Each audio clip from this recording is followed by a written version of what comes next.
ضلع راجن پور کے شہر کوٹ مٹھن سے اگر چاچڑا شریف خانپور کی طرف جائیں تو بے نظیر پل پر چڑھنے سے پہلے دائیں ہاتھ پر ایک کچا راستہ مڑتا ہے، جہاں دریا پار کرنے کے لیے ایک عارضی پل قائم ہے۔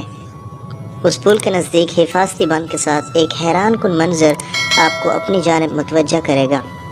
اس کی مثال ایسے ہے جیسے یہاں ماضی میں کوئی بحری جنگ لڑی گئی ہو اور دشمن اپنے جہاز چھوڑ کر بھاگ کھڑا ہو۔ یہاں آپ کو لہلہاتے اور سرسبز کھیتوں کے کنارے کیچڑ میں دھنسا ہوا ایک دیو ہیکل لوہے کا بحری جہاز نما ڈھانچہ نظر آئے گا۔ یہ انڈس کوئین ہے، سابقہ ریاست بہاولپور کا ستلج کوئین، جس سے کچھ دور ایک سٹیمر اور 2 کشتیاں بھی اپنی بے بسی کی تصویر ہیں۔ انڈس کوئین کی مکمل تاریخ جاننے کے لیے ہمیں ماضی کا چکر لگانا ہوگا۔ دریائے سندھ کے بڑے معاون دریائے ستلج میں ایک عظیم الجثہ بحری جہاز کا راج تھا۔ یہ ریاست بہاولپور کے نواب کا ستلج کوئین تھا۔ ستلج کوئین نواب آف بہاولپور نواب صادق خان عباسی پنجم کی ملکیت تھا، جسے لگ بھگ 1867 میں بنایا گیا تھا۔ قیام پاکستان کے بعد پاکستان اور بھارت کے درمیان 1960 میں سندھ طاس معاہدے پر دستخط کیے گئے، جس کے تحت 3 دریا ستلج، بیاس اور راوی بھارت کے حوالے کر دیے گئے تو ستلج کی گود سونی ہو گئی۔ ادھر ریاست بہاولپور کے پاکستان میں ضم ہونے کے بعد نواب صادق خان عباسی نے پانی میں چلنے والا یہ جہاز ستلج کوئین حکومت پاکستان کو دے دیا۔ ستلج کوئین کو حکومت پاکستان نے غازی گھاٹ پر منتقل کیا اور اسے ڈیرہ غازی خان اور مظفر گڑھ کے بیچ دریائے سندھ میں چلانا شروع کر دیا۔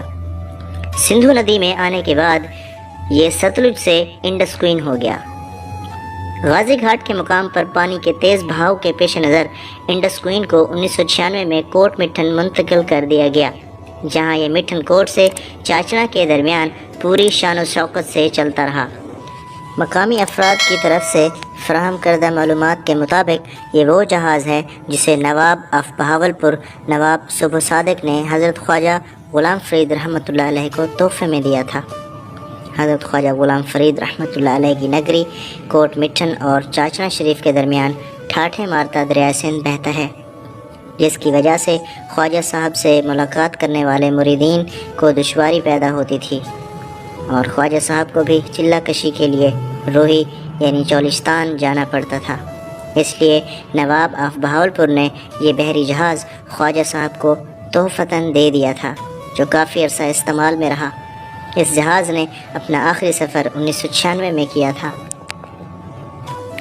اس جہاز کے 3 حصے تھے۔ نیچے والے حصے میں انجن، جنریٹر اور اوپر ملازمین کے کمرے تھے۔ درمیانی حصہ مسافروں کے بیٹھنے کے لیے تھا۔ ایک حصہ عورتوں اور ایک مردوں کے لیے مختص تھا۔ درمیانی حصے کے اوپر لوہے کی چادر کا شیڈ بنا ہوا ہے اور شیڈ کے اوپر سب سے اوپر والے حصے میں مسافروں کے لیے ایک چھوٹی سی مسجد اور سامنے والے حصے میں بالکل آگے کپتان کا کمرہ بنایا گیا تھا، جس میں جہاز کو چلانے والی چرخی لگی ہوئی تھی، جو جہاز کی سمت کا تعین کرنے میں استعمال ہوتی تھی۔ 3 منزلہ اس جہاز میں ایک ریستوران بھی تھا، جس سے بیک وقت 400 مسافروں کو کھانا پیش کیا جاتا تھا۔ قریباً 45 سال پہلے اس جہاز میں آگ لگنے کے باعث یہ سہولت ختم کر دی گئی۔ اس سمت میں اتر کے دیکھتا ہوں کہ نیچے کی طرف کیا ہے۔ نیچے یقیناً وہ انجن کا وہ ایک پورشن ہے، یہ ہم پہنچ چکے ہیں نیچے، اور یہاں پہ یہ انفراسٹرکچر جو ہے موجود ہے، اور یقیناً یہ جہاز جس دور میں بنایا گیا تھا اس دور میں کوئی پیٹرول ڈیزل کا تو کوئی زمانہ نہیں تھا، نہ ہی کوئی تصور تھا۔ یقیناً یہ جو ہے وہ کوئلے سے چلتا ہوگا۔ تو مزید دیکھتے ہیں کہ اس کا جو انجن ہے وہ کیا چیز کو اس وقت سپورٹ کرتا ہوگا۔ جی یہ میں پہنچ چکا ہوں اس وقت۔ یہ انجن کا اس کا انجن ہے، اور یہ ہے جی انجن۔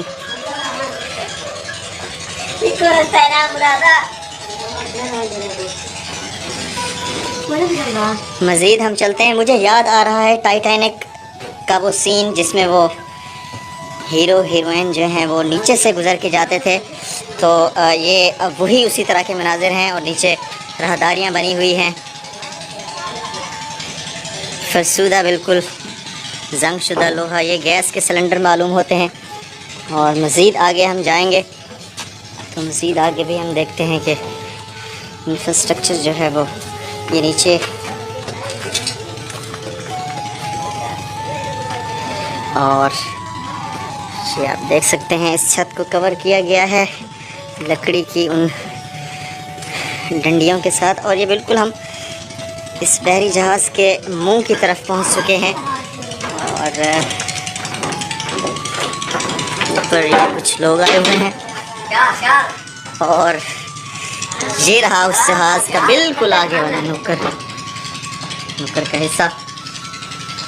یقیناً جس دور کا یہ بحری جہاز ہے یہ کوئلے کے اوپر چلتا ہوگا، اور گیس کا اور دیگر جو ایندھن کے جو بھی ذرائع ہیں وہ ان دنوں نہیں ہوا کرتے ہوں گے، تو یہ کوئلے کے اوپر ہی جو ہے وہ چلتا ہوگا اور اپنا سفر طے کرتا ہوگا۔ تو یہ اس وقت کا بہترین شاہکار رہا ہوگا انجینئرنگ کی، جو ایک فنکاری ہے، اس میں جھلک ہمیں دکھائی دیتی ہے۔ تو یہ آج کا ہمارا وزٹ تھا، اور ہم نے ایکسپلور کیا اور کوشش کی کہ ہم آپ سب ویورز کو ایک تاریخ جو ہے وہ دکھا سکیں، بتا سکیں، اور اس بحری جہاز کی جو اصل حقیقت ہے وہ آپ کو دکھا سکیں۔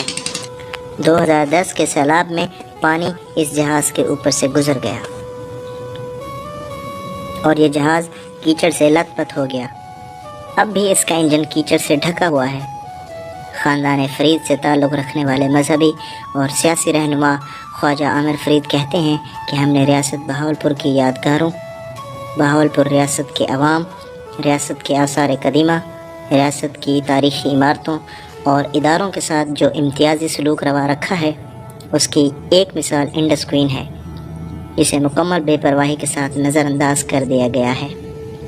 بے نظیر پل کے بعد اب مسافروں کی منتقلی کے لیے اس جہاز کی ضرورت تو نہیں رہی، لیکن دوبارہ مرمت کر کے اس کو سیاحوں کی سیر کی غرض سے سندھو ندی میں چلایا جا سکتا ہے، یا پھر دریا کنارے لنگر انداز کر کے اور تھوڑا سا سرمایہ خرچ کر کے اسے ایک خوبصورت ریسٹورنٹ میں بھی تبدیل کیا جا سکتا ہے۔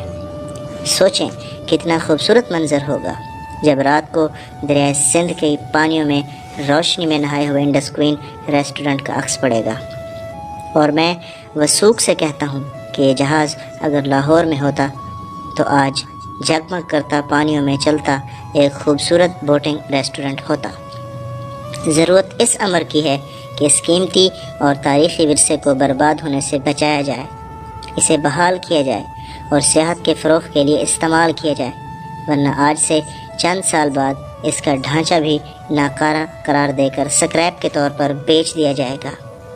انڈس کوئین کو اگر زبان مل جائے تو یقیناً وہ ان الفاظ میں ہم سے شکوہ کرتا: بے بسی ہے، اداسی ہے اور درد ہے، بے بسی ہے، اداسی ہے اور درد ہے، سب ہے میرے پاس، بس ایک تم ہی نہیں ہو۔ یہ تھی ہماری آج کی ویڈیو کو پسند آنے کی صورت میں لائک کیجیے، ہمارے اس چینل کو ضرور سبسکرائب کیجیے۔ اللہ پاک ہم سب کا حامی و ناصر ہو۔ السلام علیکم ورحمۃ اللہ۔